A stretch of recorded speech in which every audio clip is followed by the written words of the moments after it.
Hadis yang ke-93 masih bab yang sama, yaitu bab tentang adab ayah dan berbuat baik kepada anaknya. Disebutkan an Amir anna Nu'man ibn Bashir haddatsahu. Hadis ini disebutkan oleh sahabat yang bernama Nu'man bin Bashir. Apa kata Nu'man bin Bashir? Anna abahu intalaqa bihi ila Rasulillahi sallallahu alaihi wasallam yahmiluh. Kata Nu'man bin Bashir, bapakku pernah menemui Rasul sallallahu alaihi wasallam dengan mengajak saya. Jadi yang menceritakan Nu'man bin Bashir. Cerita, saya pernah diajak oleh bapakku atau bapak saya menuju Rasul. Setelah sampai di depan Nabi Shallallahu Alaihi Wasallam, maka bapaknya pun mengatakan begini, Ya Rasulullah, inni ushiduka anni qad nahaltu Nu'mana kada wa kada. Wahai Rasul, aku ingin engkau menjadi saksi. Aku ingin engkau menjadi saksi untuk saya bahwa saya itu telah memberikan Nu'man dengan ini dan ini. Disebutkan misalnya disebutkan disebutkan diberikan hadiah atau disebutkan diberi apalah, intinya pengen Rasul itu jadi saksi. Wahai Rasul, saya ingin engkau jadi saksi bahwa saya memberi Nu'man ini, anak saya, dengan kalau sekarang mungkin saya berikan rumah, saya kasih dia mobil, saya kasih dia tanah, mungkin begitu. Kemudian Rasul sallallahu alaihi wasallam menjawab, faqala akulla waladika nahalta. Rasul tahu kalau bapaknya Nu'man itu bukan hanya punya anak satu, tapi anaknya itu lebih dari satu. Sehingga Rasul bertanya, apakah engkau memberi semua anak-anakmu sebagaimana engkau beri untuk Nu'man? Kalau engkau memberikan rumah, memberikan mobil untuk Nu'man, apakah begitu juga engkau berikan kepada anak-anak yang lain atau saudara-saudaranya? Maka bapaknya Nu'man menjawab, qala la. Tidak ya Rasul, saya tidak memberi anak-anak saya kecuali Nu'man.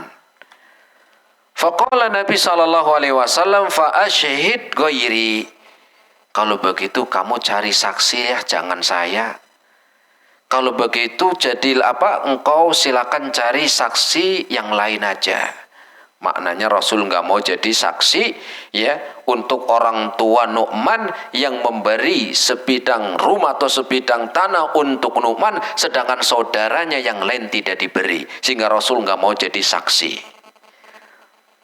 Tsumma qala, kemudian Rasul melanjutkan, alaysa yasurruka ayyakunu fil birri sawa. Wahai Abu Nu'man, wahai bapaknya Nu'man, bukankah engkau senang kalau engkau punya anak dan semua anak-anakmu nanti berbakti semua kepada engkau? Bukankah kamu senang kalau anak-anakmu itu semuanya nanti kalau kamu tua, mereka semuanya bisa berbakti kepadamu? Faqala bala, benar ya Rasul, saya punya anak sekian, saya pengen semuanya nanti berbakti semua sama saya. Apa kata Rasul? Fala idan, kenapa engkau memberikan, kenapa engkau pilih kasih? Maknanya begitu. Kenapa engkau pilih kasih? Kalau engkau ngasih uang, kasih semuanya. Kalau engkau ngasih kendaraan, kasih semuanya. Kenapa engkau hanya membedakan satu dengan yang lain? Maknanya begitu jamaah. Maka akhirnya Nu'man dan bapak ini pulang. Jamaah rahimani Allah wa iyyakum jami'an. Dalam hadis ini hadis yang ke-93 dalam kitab Al-Adabul Mufrad, kita bisa mengambil beberapa pelajaran. Seringkali terjadi orang tua itu membeda-bedakan anak. Sering terjadi orang tua itu membanding-bandingkan anak. Ya. Mungkin karena anak ini lebih dibanggakan karena pinter. Mungkin anak yang ini lebih lebih cerdas, atau mungkin anak yang itu lebih nurut. Anak yang ini lebih rajin sholatnya. Sehingga seringkali terjadi orang tua yang membanding-bandingkan anak yang satu dengan yang lainnya, atau lebih membanggakan membanggakan salah satu dari yang lain. Ya. Melebihkan anak yang barep. Ya, barep itu nomor berapa? Pertama, dari anak yang kalau yang terakhir sulung. Atau sebaliknya, lebih memperhatikan, lebih membanggakan anak yang sulung daripada yang barep. Anak lebih memfavoritkan anak yang kedua dari anak yang ketiga atau yang pertama. Ya. Lebih memuliakan kakaknya daripada adiknya, atau adiknya dari kakaknya. Karena tadi. Dan ini sering terjadi, jamaah. Maka harus kita ketahui, kalau kita melihat dalam hadis tadi, Rasul mengatakan demikian. Kenapa? Karena seringkali ketika terjadi kurang rukun, seringkali terjadinya perselisihan di antara keluarga, perselisihan antara saudara, itu dipicu dari mereka yang mungkin bisa jadi cemburu. Ya, bisa jadi karena apa? Karena cemburu. Ya. Karena dia merasa kurang diperhatikan orang tuanya, sedangkan kakaknya lebih diperhatikan. Atau sebaliknya, adiknya ini lebih diperhatikan orang tuanya, dibanggakan, dijadikan anak favorit daripada saudaranya yang lain. Ini akan memunculkan sifat memunculkan rasa cemburu. Dari situlah akan tumbuh, nanti akan menjadi perselisihan. Ya. Kenapa? Karena orang tuanya. Ya, kenapa? Karena orang tuanya. Karena anak melihat, saudaranya melihat bahwa orang tuanya itu sudah nggak adil ini. Ya, orang tuanya sudah nggak adil. Ya. Bagaimana anaknya yang pertama disekolahkan sampai S1, anaknya yang kedua sampai S2, anak yang ketiga sampai S3. Anak yang keempat sekolahnya sampai SMP. Akan tumbuh Akan tumbuh cemburu di sana. Sehingga akan muncul dari situ perselisihan, walaupun itu nanti. Ya. Maka seringkali terjadi keributan antara saudara. Itu bisa jadi pemicunya orang tua. Bisa jadi itu pemicunya adalah orang tua. Ya. Ini dibangunin rumah yang pertama, anak yang kedua dikasih modal untuk usaha, anak yang ketiga dikasih kendaraan, anak yang keempat sulit, jangankan mau dikasih modal, ya, sekolah belum selesai suruh Suruh kerja, padahal anaknya pengennya sekolah. Ya. Semuanya dikasih rumah, anak yang pertama, yang kedua, yang ketiga, ya, yang kelima, yang keempat nggak dikasih. Ini akan menimbulkan kecemburuan. Ya. Atau mungkin karena dari sekolahnya mungkin ada perbedaan nampak, atau dari pemberian orang tuanya tadi. Makanya Rasul nggak mau jadi saksi. Ketika bapaknya Nu'man mengatakan, ya Rasul, inni ushiduka, aku ingin meminta engkau, ya, anni qad nahaltu Nu'man, aku ingin engkau menjadi saksi bahwa saya akan memberikan untuk Nu'man ini dan itu. Tetapi Rasul cerdas. Rasul bertanya, Ya, Rasul mengatakan, apakah engkau memberikan kepada anak-anakmu semuanya? Rasul tentunya tahu bahwa bapaknya Nu'man nggak punya anak, nggak cuma Nu'man. Sehingga Rasul tanya, Rasul tahu anaknya nggak cuma satu. Apakah kamu juga ngasih ke anak-anak yang lain? Bapaknya Nu'man menjawab, enggak ya Rasul, saya ngasih cuma ke Nu'man doang. Maka Rasul mengatakan, ya silakan engkau cari saksi yang lain. Apa artinya? Rasul nggak mau. Ya, kenapa? Karena nggak boleh menjadi saksi dalam perbuatan yang tidak dibolehkan. Menjadi saksi di dalam perbuatan yang diharamkan. Bagaimana akan menjadi saksi dalam perbuatan yang diharamkan? Na'udzubillah. Makanya Rasul pun menolak. Ya. Maka hendaklah jamaah rahimani Allah wa iyyakum jami'an, kita harus pahami. Bisa jadi pemicu anak yang durhaka kepada orang tua karena mungkin itu orang tua telah berbuat tidak adil. Bisa jadi pemicu anak yang tidak berbakti kepada orang tua karena orang tuanya tidak adil. Sehingga ketika sudah tua, anak ini sudah tidak tidak peduli. Anak ini sudah tidak hormat. Ya, dengan sebab perbuatan orang tuanya mungkin dulu. Ya, al-jaza'u min jinsin amal. Balasan itu sesuai dengan yang diperbuat. Al-jaza'u min jinsin amal. Ya. Maka oleh karena itu jamaah rahimani Allah wa iyyakum jami'an, ya, hendaknya orang tua, ya, untuk anak-anaknya jangan pilih kasih. Jangan membeda-bedakan. Ya. Kenapa? Karena ini dilarang di dalam Islam. Lebih senang ke cucunya yang dari anak yang nomor satu. Kenapa? Karena dari anak yang nomor satu itu anaknya baik, suka ngasih uang, sehingga orang tuanya lebih sayang ke cucu-cucunya ini yang nomor satu. Sedangkan anak yang nomor dua, nomor tiga, ya, karena mungkin hidupnya susah, sulit, jangankan untuk ngasih orang tua, untuk keluarga sendiri aja masih susah, ya. Akhirnya nih orang tua yang nggak tahu ilmu lebih sayang, oh ini cucu saya, kenapa? Ya, karena anaknya bapaknya atau ibunya ini baik sama saya. Jangan. Ya, cucu ini juga akan melihat. Ya, yang digendong cuma satu. Ya, yang digendong cuma satu. Sehingga dengan apa? Dengan kita mengetahui demikian, ya jangan sampai kita salah salah di dalam mendidik. Jangan sampai kita salah di dalam mendidik anak. Kenapa? Kalau ketika salah kita mendidik anak, maka bisa berakibat ya buruk untuk orang tuanya, ya, untuk orang tuanya. Jamaah rahimani Allah wa iyyakum jami'an. Ya. Maka hendaklah sebagaimana anak yang tidak memberikan hak orang tua, yang memberikan hak orang tua itu disebut durhaka. Begitu juga orang tua yang tidak memberikan hak untuk anaknya, orang tua yang durhaka.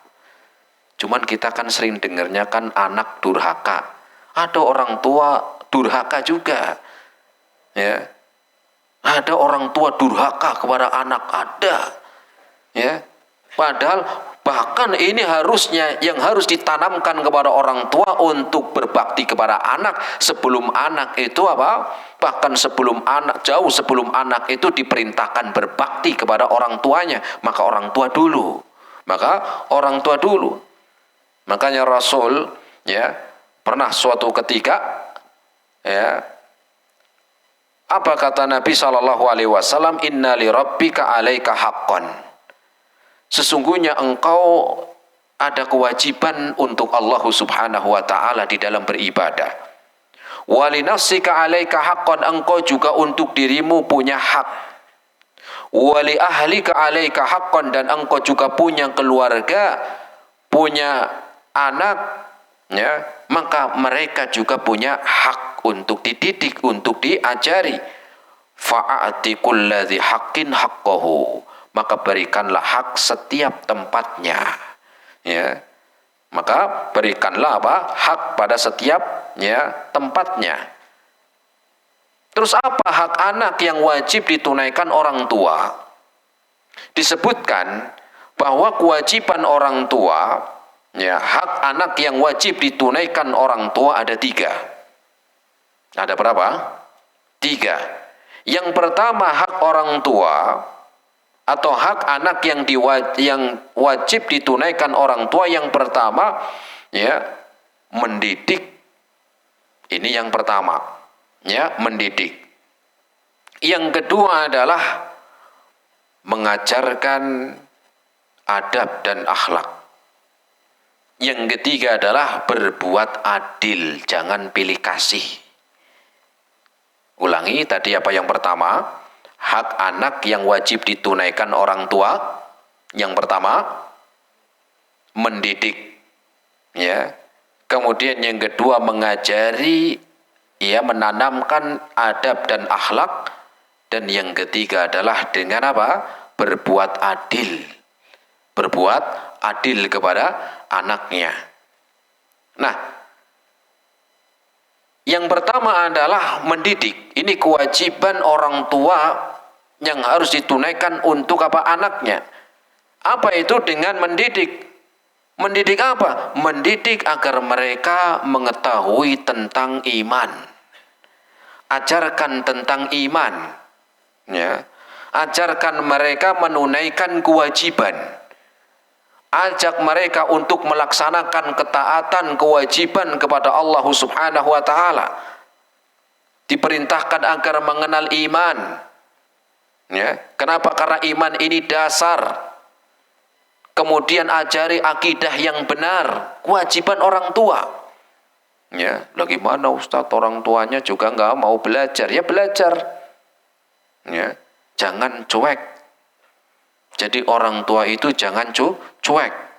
Ya, kalau kita jadi orang tua itu cuek, maka akan capek. Ya, maka berusaha. Jadi apa? Mengajarkan mereka, mendidik mereka dengan iman dan akidah yang benar. Perintahkan sholat, ya. Perintahkan menutup aurat. Ya. Makanya Allah Subhanahu wa taala berfirman di dalam Al-Qur'an dalam surat At-Tahrim ayat yang ke-6, ya ayyuhalladzina amanu qu anfusakum wa ahlikum naro. Wahai orang-orang yang beriman, ya, jagalah diri kalian dan keluarga kalian dari api neraka. Allah perintahkan agar kita menjaga diri kita dan keluarga dari apa? Dari api neraka. Kita semuanya nggak ada yang pengen masuk neraka, betul? Ada yang pengen di sini masuk neraka? Angkat tangan. Oh, nggak ada kan? Ya. Terus bagaimana caranya? Caranya kita agar selamat dari api neraka, Allah sebutkan, ku anfusakum wa ahlikum naro. Jagalah diri kalian dari api neraka. Kenapa? Karena kita tidak pengen. Kita semuanya tidak ada yang pengen masuk neraka. Sehingga di dalam apa? Ayat ini Allah perintahkan jaga diri kalian. Dengan apa itu? Kata Ali bin Abi Thalib ketika mentafsirkan ayat yang mulia ini, beliau mengatakan allimuhum wa addibuhum. Didik mereka, ajari mereka dengan iman, ilmu dan akhlak. Ajak mereka untuk beribadah kepada Allah Subhanahu wa taala. Perintahkan salat, ya. Kemudian apa? Ajak mereka menunaikan kewajiban, menutup aurat. Allimuhum wa addibuhum, dan didik dengan adab. Ya. Dalam riwayat yang lain Rasul sallallahu alaihi wasallam bersabda, muru auladakum bis salati wa hum sab'u sinin. Perintahkan anak kalian salat ketika umur 7 tahun. Kalau umur 10 tahun belum mau, malas, maka pukul. Nah, pukulan di sini pukulan yang mendidik, bukan mukul kayak main tinju, bukan. Ya, pukulan yang mendidik, ya. Yang tidak membekas, ya. Ini pukulan apa? Yang mendidik. Sehingga apa? Orang tua pertama yang akan dikejar nanti hari kiamat ketika tidak peduli dengan kewajiban mendidik dalam ilmu dan amal ini. Orang tua yang pertama nanti pada hari kiamat akan dikejar pertama kali. Akan bertanggung jawab di hadapan Allah nanti tentang anaknya, manakala mereka anak-anaknya tidak peduli dengan agamanya. Ya. Makanya tadi kita lihat Bagaimana kita diperintahkan untuk apa? Ya, untuk memberikan yang terbaik untuk anak. Kewajiban orang tua terhadap anaknya. Ya. Yang repot ketika orang tuanya sendiri sudah nggak sholat. Orang tuanya nggak mau sholat. Ya. Nyuruh anaknya sholat tapi sendiri nggak sholat. Lah repot lagi begini. Maka kita apa? Ya, mengajarkan dengan apa? Dengan adab. Ya, ajarkan adab. Kemudian yang keduanya adalah apa tadi? Kewajiban yang kedua orang tua untuk anaknya mengajarkan, menanamkan akhlak, mengajarkan adab. Ya, adab, sopan santun, ya, tata krama itu apa? Ya, ini adab, etika, ajarkan. Bagaimana anak ketika makan, adab makan seperti apa, ajarkan. Ajarkan ketika di tempat umum, ya. Ajarkan adab berbicara, ajarkan adab ketika berbicara dengan orang tua, ya. Ajarkan adab menyambung silaturahim dengan saudara-saudaranya, ajarkan adab dan etika bermuamalah dengan guru, ya, ketika di rumah, ketika di sekolah ataupun ketika di masjid, ya. Jadi orang tua jangan cuma nyuruh anaknya sholat doang. Sana kamu pada berangkat ke masjid sholat, tapi di masjid nggak diajarkan adab di masjid. Sehingga seringkali anak ini membuat apa? Membuat kegaduhan. Kenapa? Karena ya bagus orang tuanya sudah nyuruh sholat, tetapi bukan cuma sekedar nyuruh sholat, ajarkan juga anak untuk beretika, ya, memiliki adab dan sopan santun di dalam masjid. Minimal dikawal, ya. Bukan berarti kita melarang anak sholat masih tidak, tetapi apa? Tetapi hendaklah orang tua nggak cuma ngajak anak sholat di masjid, tetapi tidak mengajarkan adab di dalam masjid. Ajarkan juga adabnya, ajarkan juga akhlak di dalam masjid, ya, sehingga tidak mengganggu orang lain. Yang kadang-kadang yang repot malah apa? Anaknya apa? Buat kegaduhan tapi orang tuanya nonton sinetron. Ya, orang tuanya malah apa? Nonton televisi di rumah. Ya. Ini kadang-kadang ada yang seperti itu. Ya, tidak mengajarkan anaknya untuk ya melakukan ya memiliki adab yang baik di masjid seperti apa. Ya. Nah, ini yang kedua. Kemudian kewajiban yang ketiga adalah tidak pilih kasih. Adil terhadap apa? Anak-anaknya, ya. Adilnya orang tua kepada anak-anaknya ini akan berefek baik, akan berbakti semuanya, akan menjadikan anak-anak ini berbakti. Makanya Rasul mengatakan, ya, dalam hadis tadi Rasul mengatakan, "Alaisa yasurruka ayyakunu fil birri sawa." Bukankah kamu pengen kalau anak-anakmu semuanya yang misalnya anaknya kamu empat-empatnya itu semuanya pengen berbakti semua kepada engkau? Bapaknya Numan jawab, iya. Kenapa enggak kamu begitu juga kepada yang lain? Artinya apa? Adilnya orang tua kepada anak-anaknya, baik itu dalam segi ya pendidikan ataupun dalam ekonomi, ataupun dalam yang lain, ya, misal memberikan bantuan apalah, intinya apa? Adilnya orang tua akan memberikan efek baik. Apa efek baiknya? Anaknya akan melihat bahwa orang tuanya adil. Kalau anak yang kecil dipeluk dan dicium, maka anak yang besar pun demikian. Nggak apa-apa. Kalau memang dia apa? Nggak malu, nggak apa-apa. Namanya anak walaupun sudah dewasa pengen juga. Loh kok kakak saya doang yang dipeluk dicium, saya enggak. Kok cuman adik saya doang yang dipeluk dan dicium, saya enggak dipeluk, enggak dicium, ya. Kenapa? Karena adilnya orang tua itu akan memberi efek sehingga ketika orang tua ini tua misalnya, maka anak-anaknya itu akan berbakti semuanya. Akan berbuat baik semuanya. Tetapi sebaliknya ketika orang tua tidak adil, anak yang pertama sekolahnya cuma sampai SD, anak yang kedua sampai SMA. Mungkin ada sesuatu. Kenapa saya engkau dulu nggak disekolahin? Toh saya lihat orang tua saya mampu, kenapa saya cuma SD? Ya, anak yang ketiganya sampai apa? Sampai kuliah, dia akan melihat nih. Ya, kenapa dia sampai kuliah, saya sampai SD doang? Ya, anak akan melihat. Ya, kenapa yang dikasih rumah, yang dibangunin rumah, yang dikasih tanah, cuman anak yang nomor 1 sama nomor 3. Kenapa saya nomor 2 nggak dikasih apa-apa? Ya, maka orang tua harus apa? Harus adil terhadap anaknya. Kenapa? Sebagaimana orang tuanya pengen semua anaknya berbakti, maka jangan pilih kasih. Maka jangan pilih kasih. Ya. Oleh karena itu kesempatan kita di dunia. Ya, kesempatan kita di dunia, kita juga sebagai anak, jadilah anak yang berbakti. Kalau kita jadi orang tua, jadilah orang tua yang berbakti, berbuat baik kepada anaknya. Di antara berbuat baiknya orang tua kepada anak adalah dengan mendidik, menanamkan adab dan akhlak, dan tidak pilih-pilih, tidak pilih kasih. Ya, Rasul mengatakan fa'ati kulladzi haqqin haqqahu, maka berikanlah setiap hak pada tempatnya. Kita punya orang tua, bagaimana kita berbakti kepada orang tua. Kita punya anak, bagaimana kita berbakti kepada anak kita. Berikan setiap haknya.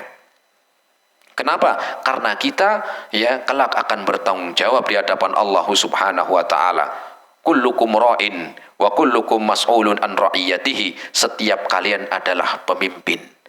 Maka akan dimintai pertanggungjawaban kalian nanti di hari kiamat. Ya. Dan kemudian juga sadarkan, ya, sadarkan orang yang belum tahu, dikasih ilmu, penjelasan, sebagaimana Rasul tadi. Rasul menjelaskan, menyadarkan bapaknya Nu'man.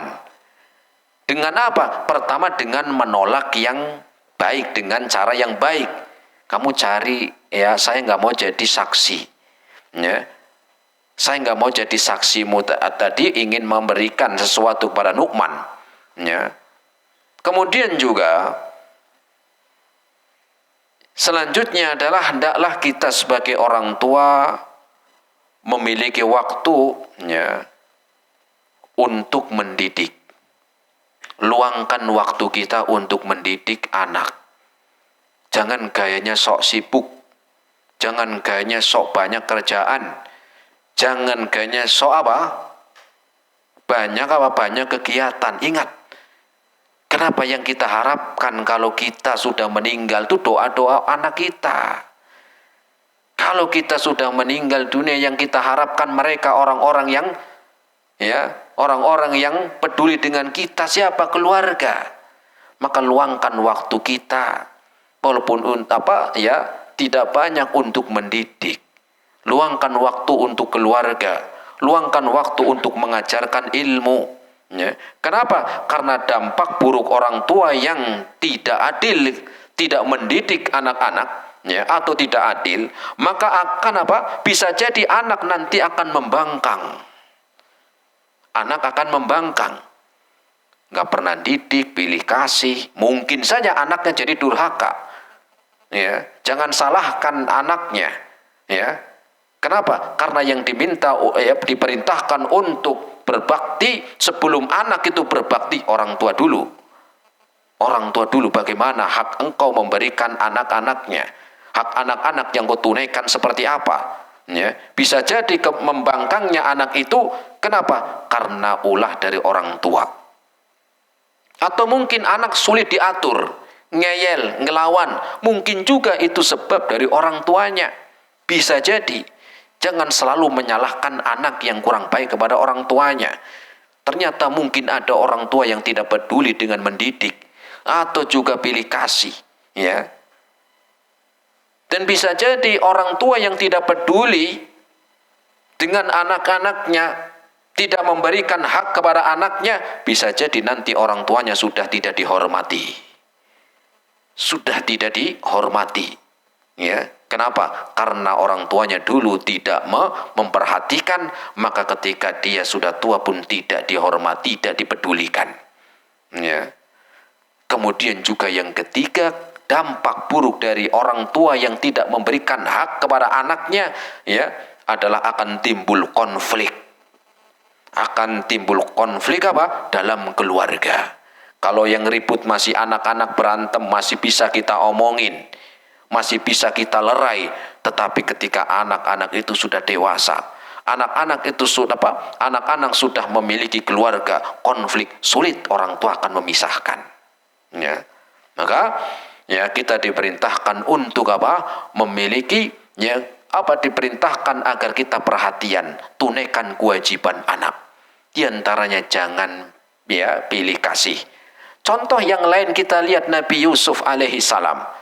Kenapa adanya perbuatan buruk dari apa? Dari keluarganya atau dari saudara-saudara Nabi Yusuf kepada Nabi Yusuf alaihi salam? Karena di antara penyebabnya dia memandang bahwa bapaknya dianggap menurut, ya, saudara-saudaranya Nabi Yusuf itu tidak adil. Walaupun apa? Orang tuanya adil, cuman dianggapnya tidak adil padahal orang tuanya adil. Ya.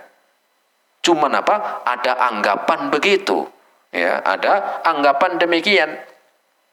Kemudian juga kita diperintahkan, ya, melakukan perbuatan yang, ya, memberikan, ya, perbuatan yang baik kepada sesama anak. Ya, maksudnya memberikan yang terbaik di dalam mendidik untuk anak-anak. Ya. Dan yang terakhir kita diperintahkan untuk, ya, apa? Tidak tolong menolong di dalam kemaksiatan. Makanya Rasul nggak mau jadi saksi. Kenapa? Karena ini nggak boleh dalam Islam. Maka Rasul menolak menjadi saksi. Kenapa? Karena ini adalah tolong menolong dalam kemaksiatan. Rasul mengatakan, fa ashhidu ghairi. Ya, silakan engkau cari saksi selain saya. Artinya Pak, Rasul menolak bukan berarti Rasul menyuruh orang untuk jadi saksi ini. Enggak, ini Rasul menolak dengan cara halus. Artinya saya enggak mau, ini dilarang, maknanya begitu. Ya. Ya. Dan juga faidah yang lain, pelajaran yang lain dari hadis yang ke-93 ini adalah apa? Pentingnya saksi dalam urusan dunia. Pentingnya saksi dalam urusan dunia. Ya, contoh dalam apa? Dalam muamalah, ya, kayak tadi, ya, dalam apa? Dalam muamalah duniawi seperti hutang atau wakaf ataupun hibah, ini ada saksi. Ya, pentingnya ada saksi. Ternyata juga ini, ya, Rasul diminta menjadi saksi, ya. Dan yang paling terakhir pelajaran yang bisa kita ambil, bertanya kepada ahlinya. Bertanya kepada ahlinya. Ahli apa? Dalam setiap bidangnya. Sebagaimana Nu'man bin Bashir dan bapaknya ini bertanya kepada Rasul dalam urusan syariat, maka demikian pula ketika kita bertanya, belajar di dalam ilmu yang kita belajar itu sesuai dengan apa? Orang yang memiliki ilmu dan pengetahuan di bidangnya. Semoga bermanfaat. Ini yang bisa saya sampaikan. Terima kasih atas segala perhatiannya. Mohon maaf atas segala kekurangannya. Kita lanjutkan, ya, dalam kesempatan yang akan datang insyaallah taala di dalam bab yang baru dan hadis yang 94. Ya, kita tutup pertemuan kita pada kesempatan sore hari ini. Terima kasih atas segala perhatiannya. Wassallallahu ala nabiyyina Muhammad wa ala alihi wa ashabihi wa sallama tasliman katsira. Subhanakallahumma bihamdika asyhadu an la ilaha illa anta astaghfiruka wa atubu ilaik. Wassalamu alaikum warahmatullahi wabarakatuh.